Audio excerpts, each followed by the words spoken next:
یہ جہاں ہم کھڑے ہیں یہ مسجد سیدنا یوشع بن نون علیہ السلام ہے، اور ابھی اندر جا کے ان کے مزار کی بھی ویڈیو بنائی ہے۔ یہ یوشع بن نون حضرت موسیٰ علیہ السلام کے خادم تھے جو ان کے ساتھ سفر پہ بھی گئے تھے، جنہیں کہا تھا وَإِذْ قَالَ مُوسَىٰ لِفَتَاهُ آتِنَا غَدَاءَنَا لَقَدْ لَقِينَا مِنْ سَفَرِنَا هَٰذَا نَصَبًا۔ یہ ان کا مزار ہے، اور قبر آپ نے دیکھی بہت لمبی ہے۔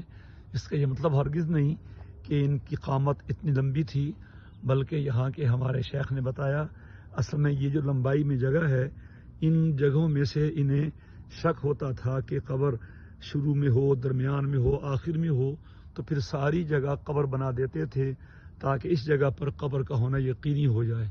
واللہ تعالی عالم۔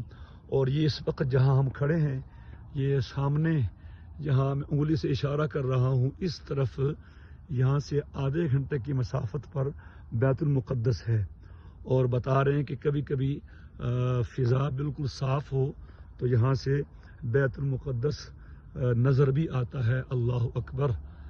گویا کہ ہم اس سے آدھے گھنٹے کی مسافت پہ کھڑے ہیں۔ یہ اردن کی حدود ہیں، نیچے نہر اردن ہے جو طالوت کے اصحاب نے عبور کی تھی، اور سامنے فلسطین کا علاقہ ہے، اور وہ مکانات سب یہود کے ہیں، اور یہ گویا کہ ارض مبارک ہے۔ اللہ اکبر! یہاں کی یہ ارض انبیاء ہے۔ انبیاء کرام کا اکثر ورود اور بعثت اور ان کی محنت انہی جگہوں پہ ہوئی ہے، اور یہی ارض بلقا بھی کہلاتی ہے۔ ارض بلقا ہمارے کتابوں میں لفظ آتا ہے ابنا بلقا، تو یہ وہی ہے۔ اور ادھر ایک جامعۃ البلقا بھی ہے، یعنی بلقا یونیورسٹی۔ یہ اس طرف ہے بیت المقدس، یہاں سے کوئی آدھے گھنٹے کی مسافت پہ۔ سبحان اللہ!